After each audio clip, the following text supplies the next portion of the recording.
So our Q, again, is equal to MCS. We're going to pick back up from this problem we left off with at the end of class from chapter 5. We might look at another quick example from chapter 5, then we'll move into chapter 6 today. And so this example here involves a calorimeter. The idea of calorimetry is we can study the heat changes of the surroundings of a reaction so we can figure out the heat of a reaction. Remember, the main idea here is that the heat change of any reaction is always the opposite of the heat change of the surroundings.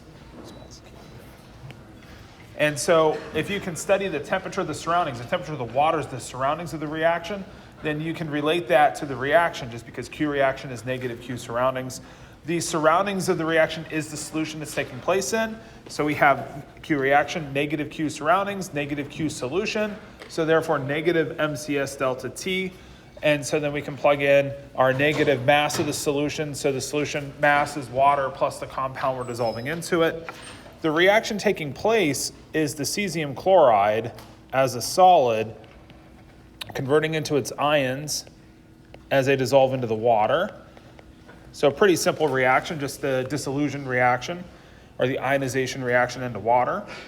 And so then we have the mass of the solution times the specific heat of the solution. We're told to assume the CS of the solution is basically just that of water. And then we have the delta T of the solution, so the final minus the initial temperature. So the temperature of the solution goes up. That must be because the reaction releases heat into the solution so the solution can heat up. And so the reaction loses heat because the surroundings gains the heat that was lost by the reaction. And so then we keep our minus sign, so we just keep the minus, and then we keep the normal sign on our delta T from the temperature final minus the temperature initial. Gives us a negative Q reaction, which makes sense for an exothermic reaction. And so then this 5.32 kilojoules is the heat of the reaction that's occurring inside of the calorimeter. Sometimes we ask for that question. Usually we don't ask for that question because often what we want to know is for the compound, what's a property of the compound or what's a property of the reaction going on here? So the property of the compound might be what's the heat of solution of the compound in units of kJs per mole. So we know that there's 5.316 kJs released specifically when 12.5 grams of the compound dissolves into the solution. So the kJs per gram would just be the minus 5.32 or 5.316 if we tack along an extra sig fig, divide by 12.5 grams. If we want to then go to kJs per mole, we just convert grams to mole. And so then we just need cesium's molar mass, 132.9 something. Can't see because of the glare. 132.91 plus 35.45 for the chlorine. That's 168.4.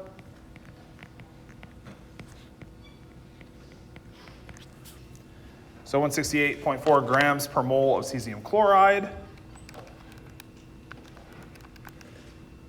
So 5.316. Negative of that number divide by 12.5 times 168.4 is negative 71.6.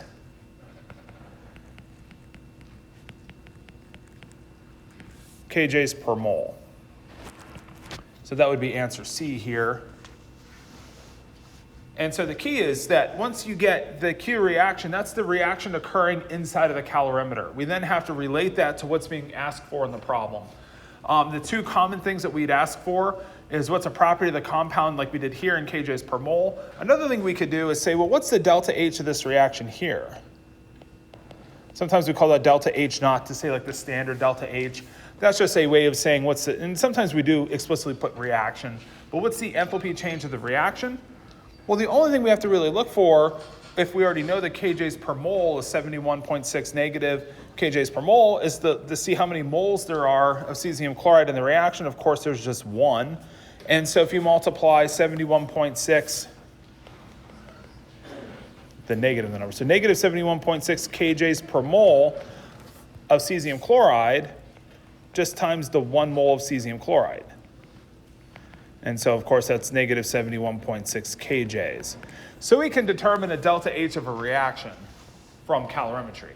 So most of the delta H's that we determine or use in this chapter were either determined from like a coffee cup calorimeter example like this one, or like a bomb calorimetry example, which we're not really talking too much about. So if you recall, when we got to the bomb calorimetry examples, we said, well, this is another form of calorimetry. We tend not to test you on that particular type of calorimetry. We usually just test you on this type. They're both slightly nuanced, so we just rather worry about the nuances of the one form, the coffee cup calorimetry. And so you can, if you're interested, look at the bomb calorimetry topic in the book. The problems are actually pretty simple and straightforward and have a very similar starting point and solution process as these, but we're not going to like put those on the test, just to give you an idea of what to expect. So let's take a look at one more problem here from chapter 5. That's this one here. So we're told the enthalpy of combustion of methane is negative 560.5 kJs per mole. And so the enthalpy of combustion would be for the combustion reaction. So some of the words you see in this chapter are enthalpies of solution. If a compound's dissolving into water, that's what we call the enthalpy of solution reaction. So like ICs going into water, dissolving into their ions. We tend to like call that the enthalpy of solution. So the solution reaction would be the compound dissolving in water. The enthalpy, another enthalpy of thing in this chapter is formation. So if you see enthalpy of formation, that's where you're forming 1 mole of a compound from whatever its elements are in their most standard states and their most stable states at room temperature.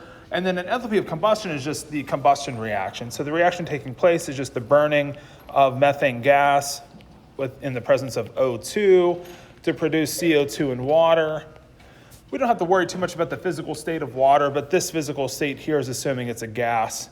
And if we want to balance this out, we need a couple coefficients here.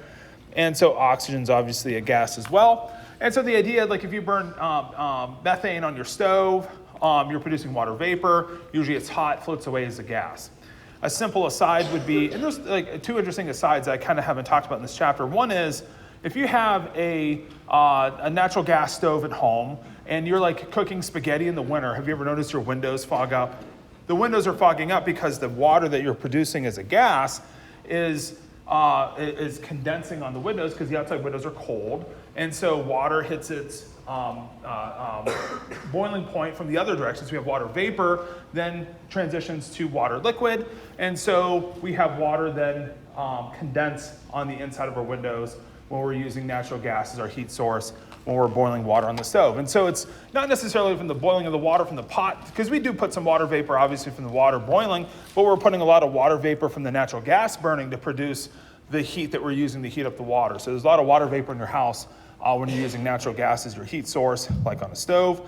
And another sort of thought of just random heat changes that come up in chapter 5, there's usually a point where I talk about this sooner, and I forgot to, but think about in the summertime now, when you do activity and you sweat, why is this sweat, you're often told not to wipe the sweat away, let it evaporate off you. Why do we do that? Well, think about what happens when water liquid goes to water gas. Does the liquid water have to absorb, or does it give off heat in that process? So if we go water liquid to water gas, is heat absorbed in that process, or is heat given off? So liquid water has to absorb heat to go from water liquid to water gas. And so it's taking that heat from you. So if you lose heat, what do you feel? You feel cooler. So you feel cooler by the evaporation of water because your heat is being taken away for the water to condense. And in the process, if you lose heat, then you cool down. Okay. And so sometimes we get confused and think the reaction absorbed heat, so it must be hot. That's not necessarily the case. If the reaction absorbs heat, think about where the heat came from. The heat came from your skin, hopefully, to help you cool down through the process. Okay, anyways, back to this problem here. We have this combustion reaction taking place. The delta H of the reaction, if we know the enthalpy of combustion is minus 560.5 kJs per mole, then just to go back to this idea of, well, what's the delta H of reaction? Well, there's just 1 mole here. So the delta H of this reaction would just be minus 560.5 kJs. But anyways, what the question's asking is, what's the minimum amount of methane that we have to combust to raise the temperature of 250 grams of water from 25 to 99 degrees? Okay, so let's think about this mass of water going from 25 to 99 degrees. That's using the specific heat of water, and the Q is equal to MCS delta T equation.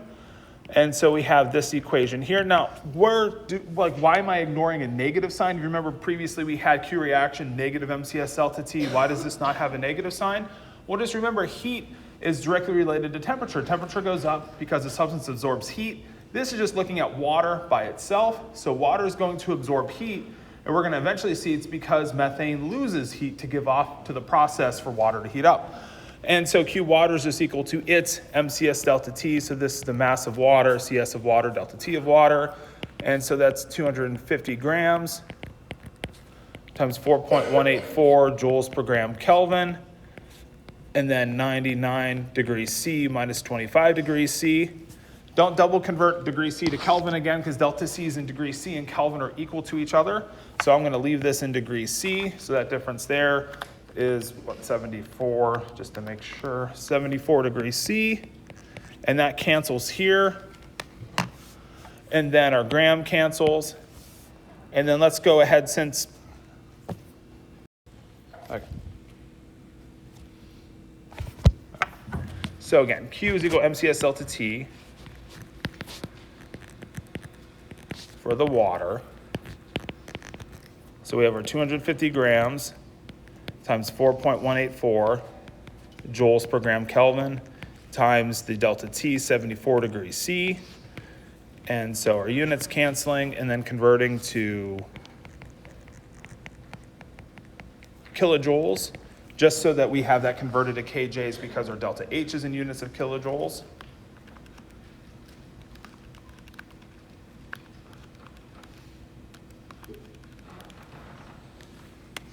So water has to absorb 77.4 kilojoules of heat in order for 250 grams of water to increase from room temperature up to just below the boiling point of water. And so then that's the amount of heat we have to get off of or get from the combustion reaction of methane. So when methane combusts, it gives off energy. So again, our delta H here is minus 560.5 kJs. So for every mole of methane that combusts, we get 560.5 kilojoules given off. So we don't quite need 1 mole of methane to combust in this process. What we would need is the number of grams of methane. Let's start with the 77.4 kilojoules that we need here. And then we're getting 560.5 grams, or not grams, kilojoules is given off.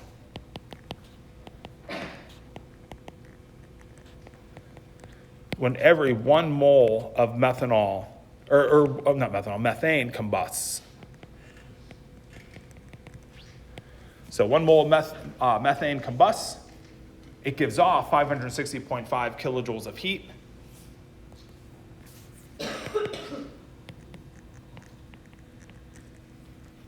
One mole of CH4 is 16.04, so it's about 1.008 times 3, and then plus 12.01, so it's about 16.04 grams.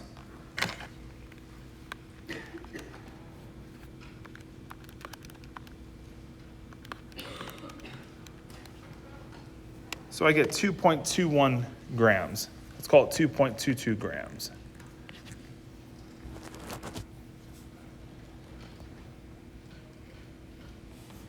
So again, this problem here, I just wanted to show, why do we burn methane to heat things up on the stove? Because we do so because methane gives heat off. That's why it has a flame. That's why the flame's hot. We can use that hot flame to heat things up, and we can calculate specifically how much methane we need to burn. Now this is assuming that all the heat lost from methane goes into the water and none of it's lost to heat up the pot or goes into the room. So we know that this process is likely not 100% efficient, but this is just a thought process of the minimum amount of methane that would be required to heat up that water. Okay, so let's move into chapter 6 here this morning. And chapter 6 kind of starts a little bit of a new unit for us, where through chapters 6 through 9, we're going to try to get through the idea of kind of the electronic structure of atoms, how the electrons are behaving, try to understand how the nuclei plays a role in properties.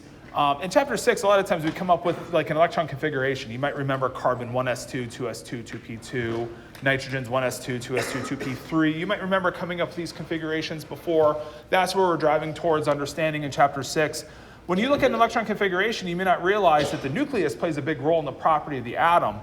So the nuclear trends are chapter 7, and then chapters 8 and 9 get into bonding, structure, and then some properties of molecules from there. And so we're going to try to get through the process of trying to understand molecular structure here through these 4 chapters. And so chapter 6 is on the electronic structure of the atom. And so we're going to start the chapter by talking about light, mainly because there's a lot of interesting similarities between light and particles, especially the electron, where the electron, being a really light particle, ends up having a wave-like behavior. And you might know or have seen in physics or other classes that the light particles have a wave-particle duality as well. So we see a lot of similarities between wave particles for light and also for the electron, for the lightest of the subatomic particles that we talk about in atoms. And then also we talk about how light interacts with matter. And so a lot of the ways that we learned about the wave nature of matter comes from understanding how the wave particle interacted with matter. So we'll talk a little bit about some of the things we know from the interaction of light with things like H atoms and how that leads to our discussion into the wave behavior of matter. And then we get into a very brief discussion of quantum mechanics, but then get into atomic orbitals, representations of orbitals, and then configurations. And so configurations, I think, are the one thing you may recall. That's why I wanted to stress. You probably remember determining like the electron configuration of like oxygen versus chlorine and other elements. So that's what we'll build toward the end of the chapter. And so let's start with the wave nature of light. And so light can be described in a few different ways. And so light rays have a certain wavelength. And so you can describe how long or short is the wavelength of the light. And so the wavelength itself is the distance one ray takes to complete a cycle. And so that's our wavelength measured in units of distance. And so you can go from whichever point to whichever point in the line to determine the wavelength. And so then you can have long wavelengths of light, or you can have very short wavelengths of light, and they just have different types of forms. So like a long wavelength, we'll see in the next slide, that's like a radio frequency. And then a short wavelength might be something like a gamma ray or an X-ray. We already have a good understanding that the radio frequency waves are pretty low in energy. That's why we have a lot of them bouncing around the room. The X-rays, hopefully not too many bouncing around the room because those are higher energy. Gamma rays, X-rays really high in energy. So we already know from what we know about the electromagnetic spectrum, you probably already can understand that we have like a high energy side and a low energy side, and that there's going to be some relationship here to wavelength and also to frequency. So frequency is the number of these wavelength cycles that are completing per unit time. We often give the wavelength just, instead of cycles per second, usually we just say inverse seconds, where the cycle is understood. So we often give this in hertz, where the unit hertz is equal to 1 inverse second, or use things like gigahertz, which is 10 to the 9 inverse seconds. We don't use this unit all that much, but you see it often in lingo for frequencies, where a gigahertz is a 10 to the 9 hertz, which is equal to 10 to the 9 inverse seconds. But then how this all relates back to the speed of light is that the speed of light c is equal to the wavelength times the frequency. And then the speed of light is one of the most known numbers in terms of how many sig figs it's been measured to. So the full number is 2.99792458 times 10 to the 8 meters per second. Not that we ever really need to use all those extra digits. I'm usually using either 2.9979 or 2.998. 3 times 10 to the 8 is a little bit too rounded for a lot of examples, so we'll get into the habit probably of using about 4 sig figs. So 2.998 times 10 to the 8 meters per second are the units that I use most frequently in lecture examples, because most lecture examples have like 3 or 4 sig figs, so that works out pretty well. And so then you can see the relationship between wavelength and frequency, or there is a relationship between wavelength and frequency such that their product always gives you the speed of light. Let me also mention that the speed of light is the speed that light travels through a vacuum. If light travels through water or through other media, it could have a different speed. So oftentimes you hear in physics, and it is true that all light travels at the same speed, but through the same medium with the same speed. So if you have light in water, it does have a different speed than it does in air or in a vacuum. But this is the speed of light in a vacuum. And then the relationship between wavelength and frequency is that if their product must be equal to the speed of light, that if you have light that has a high wavelength, then it has to have a low frequency. So the radio frequency light, a very long wavelength, has to have a very low frequency in order for the product to equal the speed of light. And then likewise, if you can imagine light that has the smaller wavelength, like an X-ray. So an X-ray has a shorter wavelength, then it's going to have a very high frequency. So you can see that there's a relationship between wavelength and frequency. And of course, we'll see soon that there's a relationship between the wavelength and the frequency and energy of the light itself. And so the energy of light is related to the wavelength and the frequency, and we'll see how that is so in a minute. And so for the electromagnetic spectrum, we have that shown here, just kind of showing you kind of from the sort of long wavelength side, the radio frequency. We then have microwave, the microwave region, infrared region.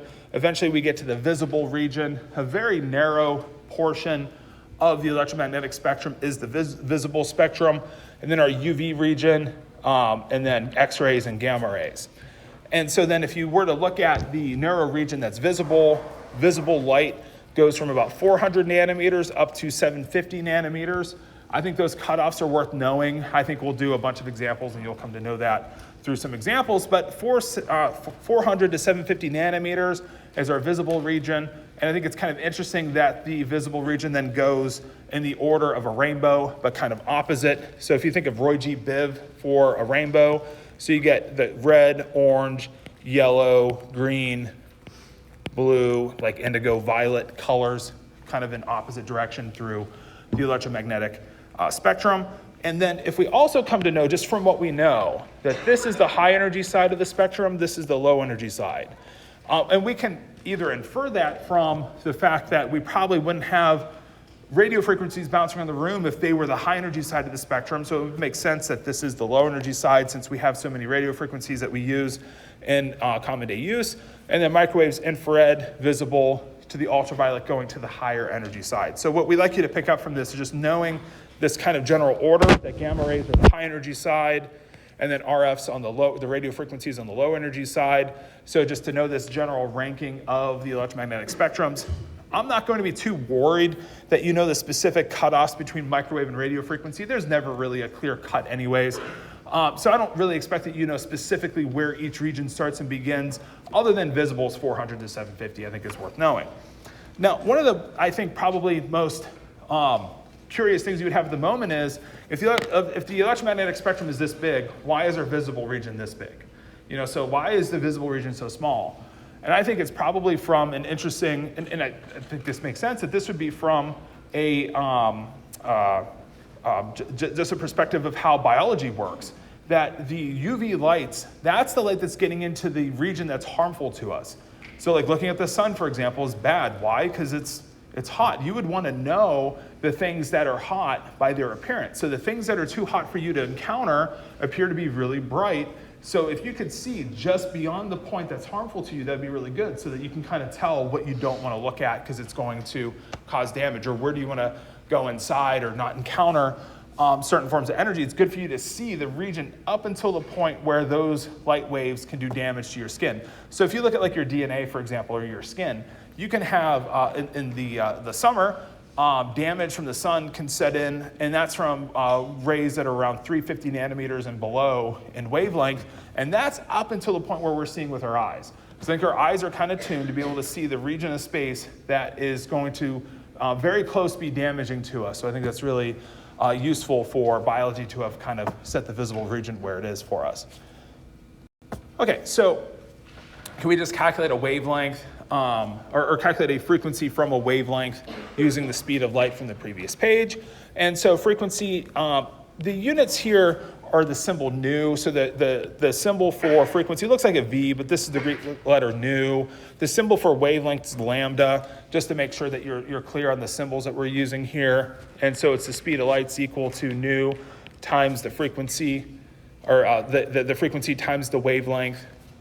And so if we want to solve for the frequency, we can take the speed of light, divide it by the wavelength. We just have to account for units. So our frequency, let's plug in our speed of light.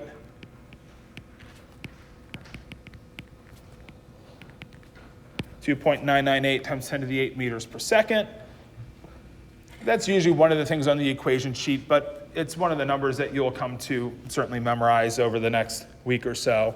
And if we divide that by the wavelength, But the key is we have to show units or think about units here. If we don't write in our units, we might just divide the speed of light by 725 and then report the number as the result. But we have to get our units to cancel each other out here. So I want to convert nanometers over to meters in order for the denominator to cancel into the numerator.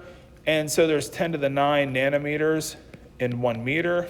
So it kind of comes back to chapter 1 of nanos to the 9. And there's a lot of the little thing and the big thing. So it's 10 to the plus 9 nanometers in a meter. I could have equivalently done that 1 nanometer is equal to a 10 to the minus 9 meter. That would work as well. So I can use either one of these two conversion factors. The conversion factors I can't use that would be wrong would be a nanometer is 10 to the plus 9 meters. That's off by 18 orders of magnitude, quite a bit. And I don't want to use 10 to the minus 9 nanometers as 1 meter. 1 meter has a lot of nanometers, or 1 nanometer is really small.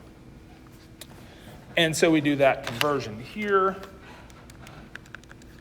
And let me also say that I like this one here. So let me rewrite this out here, that 725 nanometers. If we write this as 1 nanometer is equal to 10 to the minus 9 meters, then in my calculator, I can just do 725 e minus 9. So I can do that conversion without doing the conversion. So when I'm putting this in my calculator, I can go 2.998 e to the 8. Then I can divide by 725 e to the minus 9. So I get 4.14 times 10 to the 14 inverse seconds. How do I get inverse seconds? Well, my nanometer cancels, my meter cancels, and then all I'm left with is 1 over seconds. That's inverse seconds. And so the inverse second is equal to hertz. So 1 inverse second is equal to the hertz unit. So that's exactly what a hertz is. And so that would be equal to 4.14 times 10 to the 14 hertz. We could convert to gigahertz. It doesn't make the number. We still have to use scientific notation if we divide by 10 to the 9. So if we wanted to go gigahertz, it would be 4.14 times 10 to the 5 gigahertz. So it doesn't make sense to convert everything into gigahertz. Sometimes we do if it avoids having scientific notation, but here we'd still have scientific notation. So hertz is probably the most commonly used unit for frequency that you see in this chapter.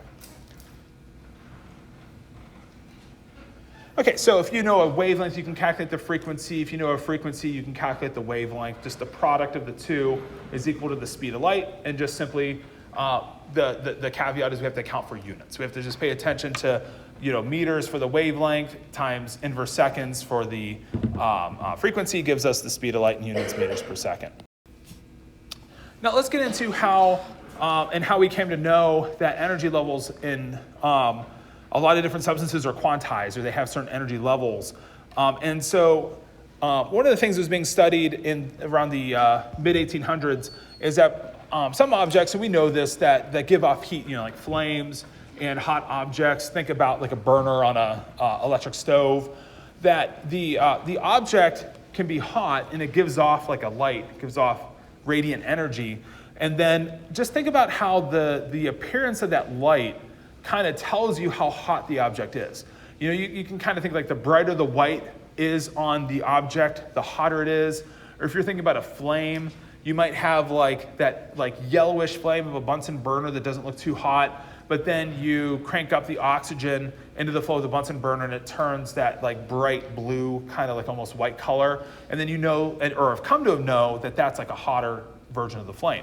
And so the color of objects turned out to be proportional to their temperature. So that sort of the objects, like the wavelength of light that it was giving off, or the frequency of light that it was giving off, was related to its temperature. And it was found that the temperature of the hot object that was emitting a color, that it was directly proportional to frequency. And it was inversely proportional to wavelength.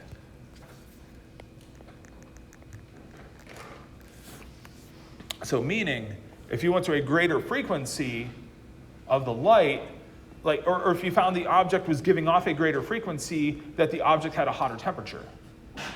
And then if you found that the object, as it was giving off, or as the object had a hotter temperature and a higher frequency, that also then had the lower wavelength. Now this part here should make sense because frequency and wavelength are inversely related to each other. As the frequency goes up, the wavelength should go down. So what this is telling us is what we kind of already knew from the previous slide, is that as we go to shorter wavelengths, we're going to a greater energy of that in the electromagnetic spectrum. So as we go from visible to a shorter wavelength UV to an even shorter wavelength X-ray, we're going from the visible to the UV to a higher energy to the X-ray, even higher energy region of the electromagnetic spectrum. And so then if we also think about frequency, the frequency of a short wavelength was higher, so the frequency was going with that same order as well. If you were to look back at the slide that had the electromagnetic spectrum, the short wavelength gamma ray had the highest frequency, the radio frequency has the lowest frequency with the longest wavelength. So frequency here, low frequency, low energy, high frequency, high energy. And so then the next thing that was conceived of, this experiment was actually done by the scientist Hertz, who unfortunately passed away before he could understand what was going on. And it ended up being Einstein who gave forth an explanation to try to understand the process that was called the photoelectric effect. And this is actually what Einstein earned a Nobel Prize for, not his work in relativity, but his work on the photoelectric effect is what his Nobel Prize was in. But it was light of a minimum frequency was needed to cause electrons to be ejected from a metal surface. So what scientists were doing is they were shining light on the metals, and they were trying to see if you could cause electrons to be ejected from the metal. So they were then trying to measure if electrons were being ejected, and if they were able to determine the kinetic energy of these electrons. So they were trying to determine the kinetic energy of any electrons that were given off. And the first thing that they did was they started with light of a particularly low frequency that didn't cause any electrons to be ejected. And so what they thought was, well, all I need to do, they knew that if you had a brighter light source, it had more energy. So let's just turn up the brightness of the light source, but still of low frequency, and no electrons were ejected from the metal. And so that surprised them. They thought, well, if I just shine a really bright light onto the metal, we should cause electrons to be ejected from the metal, but that wasn't the case. But then if they tuned the frequency, if they started turning the frequency up and up and up, eventually they got to a point where they would see electrons coming off the metal of the surface of the metal. And if they keep turning the frequency up, the electrons just have more kinetic energy. So this kinetic energy was being found to increase with frequency. One of the things that they then learned, or like this is really what Einstein did, was he said, well, here's what's going on. The metal has electrons. So and this was right around the discovery of those subatomic particles. So if you think about J.J. Thomson's discovery of the electron, if you remember, that was like 1897, I think was the year. The year this experiment was done by Hertz was like 1885. Just to give you an idea of kind of like, we haven't really formally discovered the electron yet. Einstein's work of understanding the experiment is a good 15 years later, a couple years after J.J. Thomson's work, just to kind of get you into the time period of where we're at in science and what people know. And so this is just around the time we were beginning to understand that substances had electrons, they had that subatomic particle.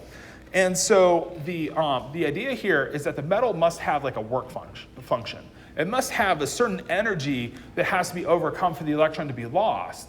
And that's why we need a frequency to be of a certain value. We need light to have just enough energy so that it can cause the ejection of one electron. But it also then gave forth the idea that light must be described in particles in a way that matter is. So if you think of a metal surface as being comprised of a bunch of atoms, that when you think of light of a bunch of rays, that the simplest number of rays of light would be a single photon, and then it ends up being a single photon interacting with a single metal atom.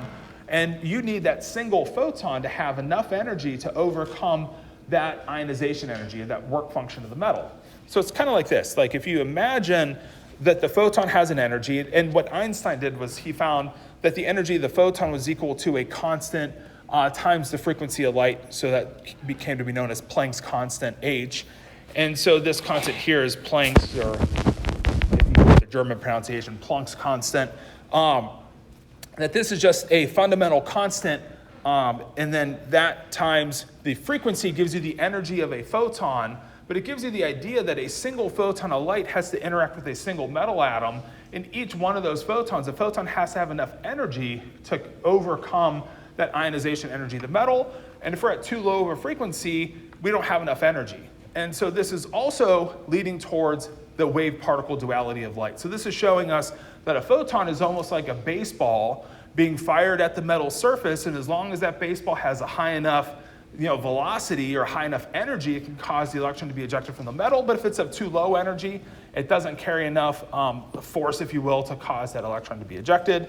And so then the kinetic energy that the electron gets is the leftover energy. So you can have light has an energy equal to h nu, and then you have the ionization energy of the metal, that this h nu minus that ionization energy is equal to the kinetic energy of the electron that's given off. This is not an equation that you really need to use ever, but the whole idea here, how the experiment worked, is they were measuring the kinetic energy of the electron given off, and it was the difference between however much energy the light had minus however much energy had to be absorbed by the metal in order for it to lose the electron. And just to give you like a quick example, it's like saying, what if the light energy, what if this h nu, if you notice the units are joules times seconds times the frequency in inverse second, so the h nu product has units of just joules. And so like, what if we say the light has an energy of 1.0 times 10 to the minus 18 joules, so that's the energy per photon. And then let's say then that the ionization energy is 5.0 times 10 to the minus 19 joules. So that's the energy that's required to ionize the metal. And so we need the photon to have at least 5.0 times 10 to the minus 19 joules. And then whatever that difference is the energy that the electron has that it picks up for the leftover energy for the electron flying away to have. So if you go 1e minus 18 minus 5e minus 19, you get that the electron, the kinetic energy that the electron has, that leftover energy here is 5.0 times 10 to the minus 19 joules. And so however much excess energy is left over is the energy the electron gets. But this shows you that you need this energy here to at least be 5.0 times 10 to the minus 19 joules. And if we're below that, nothing happens. So we have to have light of at least the energy that requires that electron to be ejected, at least 5.0 times 10 to the minus 19 joules or greater. Any energy that's left over is just given to that electron as it flies away from the metal. So the electron just gets like that excess energy in the process. And so again, like this is really the main idea here is that there is a certain energy that's required. It's not just any energy, that the metal has a minimum energy that must be overcome. And I think the idea then leads to the existence of like stable states. Like that metal is stable until it absorbs like a good chunk of energy. It's not like a small amount of energy will require a change, but it takes a large amount of energy. This allows things to accumulate, like states that can exist for a certain amount of time, like us. You know what I mean? So like if not for there being a certain amount of energy that we have to overcome in order for something bad to happen, then you can't have anything exist that's stable. And so it gives you the idea of like almost stability, that if like we can exist as a state that's not the most stable state. Like think about what's the most stable state of carbon and oxygen? Is it sugars? Is it DNA? Is it protein? No, it's CO2 and it's water. So like if you want to exist as something other than CO2 and water, you have to have the idea of there being some stability, some energy has to be overcome in order for you to transition into something different like CO2 and water, so that's a good thing. So quantized nature of energy levels allows things to exist that aren't necessarily the most stable forms that the matter can be. Okay, so this gives us the idea that energy can be quantized, and so just a quick example here of how we can work through like the relationship of the frequency to the metal's ionization energy, and then gets us maybe thinking to the thought of the light interacting on a per atom basis or a per molecule basis. And so a metal has an ionization energy of 425 kJs per mole. Then what wavelengths of light that if we shine onto the metal are capable of ejecting electrons? We have to think is that the energy of a single photon, like the simplest, the least amount of light you can have is one photon. And so the single photon energy would be equal to h nu, which is, because C is equal to nu times lambda. and then nu, therefore, is equal to c over lambda. You can write this as hc over lambda.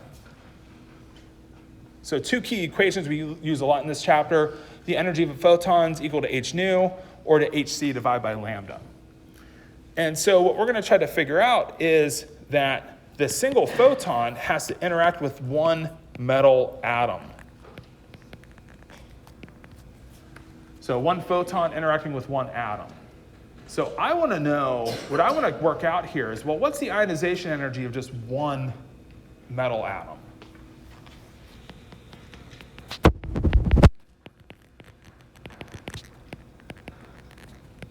And I'm going to go in joules here. This is something that, like, if I see a problem like this, you just have to kind of think that light's going to interact with not a mole of metal at a time. It's going to react with one of the atoms at a time. And then my Planck's constant here, the most common unit's joules times seconds. So I'm going to use the ionization. I want to work out the ionization energy, just one atom, but in joules. And so this just then goes to the 425 kJ per mole, and the number of joules for just one atom. So I go 425 kJs per mole of the metal. And so 1 mole of metal would be an Avogadro's number of metal atoms.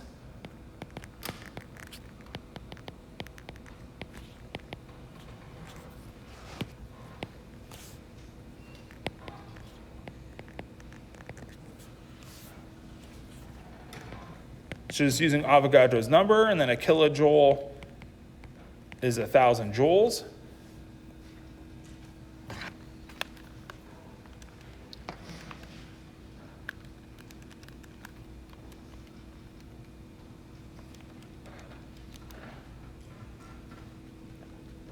So I get 7.06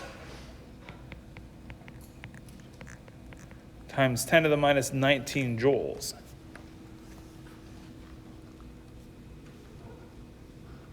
So that like random number I just kind of made up on the fly on that last page, where I'm like trying to think, okay, a metal holds onto its electron. It takes, so much energy for it to remove an electron. Then I want to use a photon that has more energy than that ionization energy. And the 5.0 times 10 to the minus 19 number probably looked like such a random number to you at the time. But you see here that a metal, an ionization energy, like this is a very common ionization energy in the hundreds of kJs per mole, that just for one atom, that works out to be a really small amount of energy. But that's how light interacts with matter. Light interacts with one photon with one atom at a time. That's the idea of the photoelectric effect, is one event taking place due to one photon interacting with the substance. And so what I want light to have is at least this much energy. So my photon energy has to be, which is equal to h nu, or hc over lambda, that this has to be greater than or equal to 7.06 times 10 to the minus 19 joules. If it is, then there's enough energy in the light in one photon per one atom to cause that electron to be ejected. If we go to the wrong side of this equation, then we'd have too little energy. Okay, so so when we do the math here, there's a little bit of math of like greater than and less than signs, and maybe it's been a while since we've done, but when I cross multiply, I leave the less than equal sign where it is. And so if I move lambda over to here, and then I divide both sides by 7.06 times 10 to the minus 19 joules, notice that it says my lambda needs to be less than or equal to hc divided by 7.06 times 10 to the minus 19 joules. That's just the basic arithmetic, is that when I cross multiply, I don't flip the sign of the greater than sign. I leave the sign pointing in the way it is. So I cross multiply over to here. I leave the sign pointing in that direction so that the wavelength has to be less than or equal to the value that we're going to calculate. Then if we come back to the idea that if we calculate exactly the wavelength, exactly equal to 7.06 times 10 to the minus 19 joules, if we take that wavelength and then go higher, that's going to longer wavelengths, which is going to lower energy. So it wouldn't make sense to go to a wavelength or greater. We want to find the wavelength that's going to be that or lower, because that goes to a greater energy. So just remember how energy of our photon versus hc over lambda wavelength, that's going to a greater energy of our photon.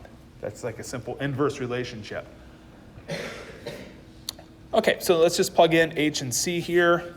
So our wavelength will be less than or equal to H. Again, this is a number that would be given on your test, but once you do enough examples, I think you'll find that you memorize it. It's minus 34, so it's 6.626 times 10 to the minus 34. And the units are maybe interesting, joules times seconds. You might think it's joules divided by second, but it's joules times seconds are the fundamental units of Planck's constant.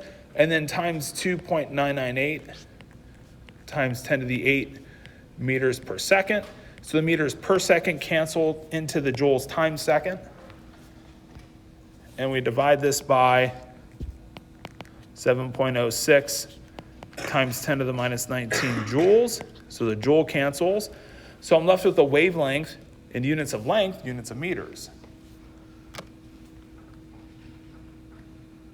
So I do 6.626 e minus 34 times 2.998 e to the 8.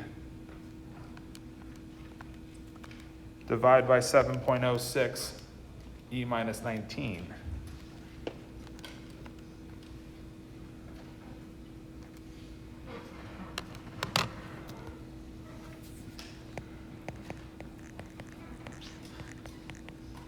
So I get 2.81 times 10 to the minus 1, 2, 3, 4, 5, 6, 7.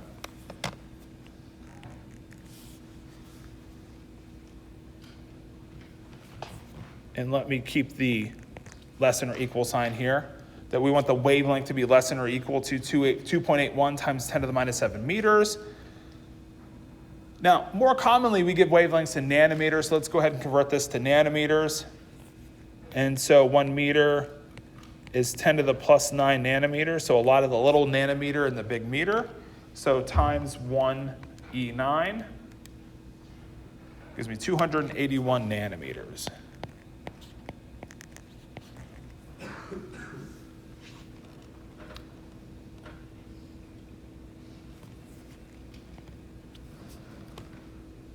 So when you get to light below about 400 nanometers, you're getting to light that on a kJ per mole. The kJs per mole of light, you can calculate the energy of a single photon. So E is equal to hc over lambda. If you go to like a lambda of like 400 nanometers, convert that to meters, plug it into the equation, and then calculate the energy of one photon, and then just take a mole of the photon. Let's actually do this question here. So how many kJs per mole are in like 400 nanometer light?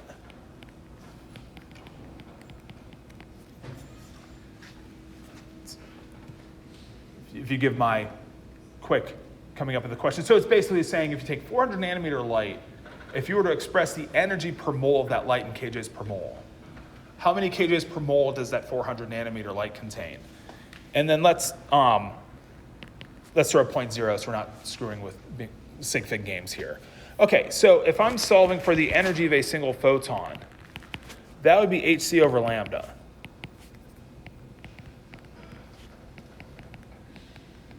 So 6.626 times 10 to the minus 34 joules times seconds times 2.998 times 10 to the 8 meters per second, and divide by 400.0 nanometers. 1 nanometer is a 10 to the minus 9 meter.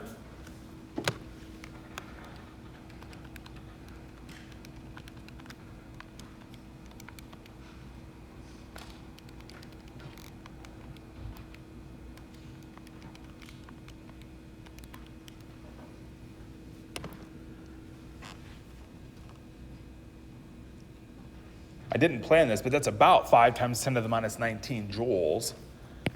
But it's 4.966 times 10 to the minus 19 joules. Now, what about in kJs per mole?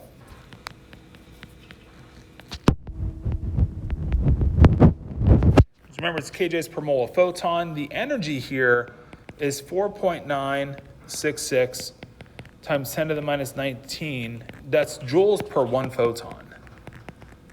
So that's the joules per 1 photon. If we think of that joules per photon, then tells us, oh, all we need to do is a mole of photons is just 6.022 times 10 to the 23 photons, or 1 mole of photons.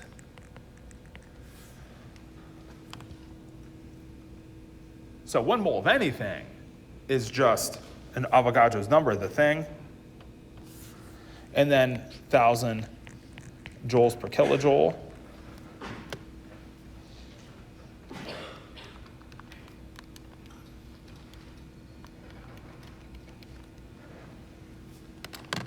So it's 299 kJs per mole.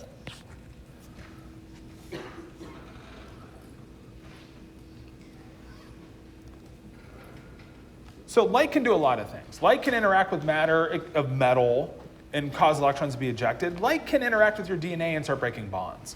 The bonds in your DNA, and just bond strengths in general, if you remember at the end of chapter 5, we're getting into bond strengths, are most of them are in the 300 or higher range. So once you get light below about 400 nanometers, you have light that has enough energy to start breaking bonds. Now, it's more complicated than this. Light within your body or within an object, there has to be some way for it to absorb the energy. So just because a bond can break due to the absorption of light doesn't mean it will always break. It's pretty complicated, but the idea would be, I think you can see, that once we get below 400 nanometers, once we go to a lower wavelength, we go to a higher energy, and that begins to be dangerous. So that's where our visible region is seeing right up against. Okay, so where we will pick up next time is getting into the Bohr model, trying to understand how we can look at different sort of light samples, in particular a hydrogen lamp, and start to make sense of some of the transitions we see and get into this topic after fall break. So enjoy break. No class obviously tomorrow or Friday, and I'll see you guys on Monday.